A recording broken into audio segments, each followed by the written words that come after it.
ಭಾನುವಾರ ರಾತ್ರಿ ಸುರಿದ ಧಾರಾಕಾರ ಮಳೆಗೆ ಎಚ್ಡಿ ಕೋಟೆ ತಾಲೂಕಿನ ಮಾಲಾರ ಕಾಲೋನಿಗೆ ಸಂಪರ್ಕ ಕಲ್ಪಿಸುವ ರಸ್ತೆ ಜಲಾವೃತಗೊಂಡಿದ್ದು ಸಾರ್ವಜನಿಕರು ತೀವ್ರ ಸಂಕಷ್ಟ ಪಡಬೇಕಾದ ಘಟನೆ ನಡೆದಿದೆ. ಕಾಲುವೆಗೆ ತಡೆಗೋಡೆ ಇಲ್ಲದೆ ಇರುವುದರಿಂದ ಕಾಲುವೆಯ ನೀರು ರಸ್ತೆಗೆ ನುಗ್ಗಿ ಜನರು ಮತ್ತು ಜಾನುವಾರುಗಳು ರಸ್ತೆಯಲ್ಲಿ ಪರದಾಡುವ ಸ್ಥಿತಿ ನಿನ್ನೆ ದಿನ ಎದುರಾಗಿತ್ತು. ವಾಹನ ಸವಾರರು, ಪಾದಚಾರಿಗಳು, ಕೂಲಿ ಕಾರ್ಮಿಕರು ಈ ರಸ್ತೆಯನ್ನೇ ಬಳಸುತ್ತಿದ್ದು ರಸ್ತೆ ಜಲಾವೃತವಾಗಿದ್ದರಿಂದ ರಸ್ತೆಯಲ್ಲಿ ಸಾರ್ವಜನಿಕರ ಗೋಳು ಹೇಳತೀರದು. ಎಚ್ಡಿ ಕೋಟೆ ತಾಲೂಕಿನ ಮಾಲಾರ ಕಾಲೋನಿಗೆ ಸಂಪರ್ಕ ಕಲ್ಪಿಸುವ ಪ್ರಮುಖ ರಸ್ತೆ ಇದಾಗಿದ್ದು ಶಾಸಕರು ಹಾಗೂ ಅಧಿಕಾರಿಗಳು ಇತ್ತ ಗಮನ ಹರಿಸಿ ಈ ರಸ್ತೆಗೆ ತಡೆಗೋಡೆ ನಿರ್ಮಿಸಿ ಎಂದು ಸಾರ್ವಜನಿಕರು ಅಳಲು ತೋಡಿಕೊಂಡಿದ್ದಾರೆ. ವರದಿ ಮಾಲಾರ ಮಹದೇವಸ್ವಾಮಿ.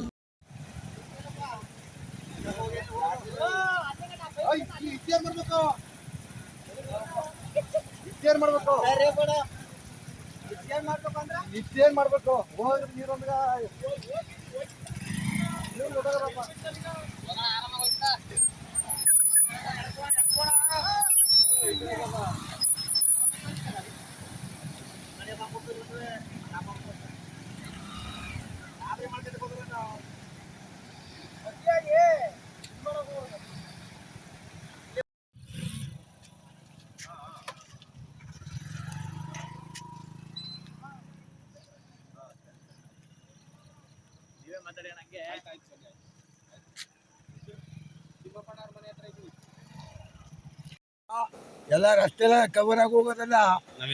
ನಾವ್ ಎಲ್ಲ ಹೋಗ್ಬೇಕು ಹೇಳಿ, ಈಗ ಕೂಲಿ ಇಲ್ಲ. ಈಗ ಮನೆಗೆ ಹೋಗ್ಬೇಕಲ್ಲ, ನಾವು ನಮ್ ಜೀವನ ಹೆಂಗ್ ಮಾಡ್ಬೇಕು? ನೀವು ಶಾಸಕರೆಲ್ಲ ನೀವು ಮನೇಲಿ ಕೂತಿರಿ, ನೀವು ಇಲ್ಲೆಲ್ಲ ನೀರಾವರಿ ಡಿಪಾರ್ಟ್ಮೆಂಟ್ ನವರೆಲ್ಲ ತಿಂತವ್ರ.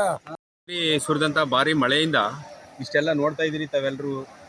ಈ ರೀತಿ ನೀರಿನ ಹೊರ ಹರಿವು ಜಾಸ್ತಿ ಆಗಿದೆ. ಇಲ್ಲಿ ಹಿಂಗೆ ಆಗ್ಬೇಕಾದ್ರೆ ಕಾರಣ ನೀರಾವರಿ ಇಲಾಖೆ ಅವ್ರದ ನಿರ್ಲಕ್ಷ್ಯನೇ ಮುಖ್ಯ ಕಾರಣ. ಮತ್ತು ತಾಲೂಕಿನ MLAನೂ ಕೂಡ. ಯಾಕಂತಂದರೆ ಈ ರಸ್ತೆ ನಮಗೆ ಕೋಟೆಗೆ ಸಂಪರ್ಕ ಕಲ್ಪಿಸುವಂಥದ್ದು.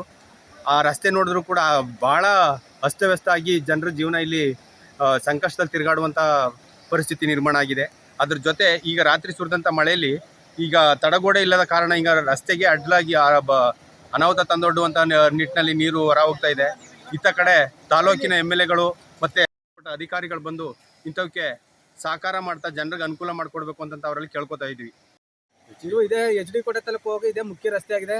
ಆದ್ರಿಂದ ದಯಮಾಡಿ ಶಾಸಕರು ಮತ್ತೆ ನೀರಾವರಿ ಇಲಾಖೆ ಅಧಿಕಾರಿಗಳು ದಯಮಾಡಿ ಬಂದು, ಇದು ಒಂದೇ ಸರಿ ಆಗಿಲ್ಲ, 3-4 ಬಾರಿ ಹಿಂಗಾಗಿದೆ. ಆ ನೀರಾವರಿ ಡಿಪಾರ್ಟ್ಮೆಂಟ್ನವ್ರು ಏನು ಮಾಡ್ತಿದ್ದಾರೋ, ಅವರು ಸಂಬಳ ತಗೊಂಡೇ ದೊಡ್ಡದಾಗದ.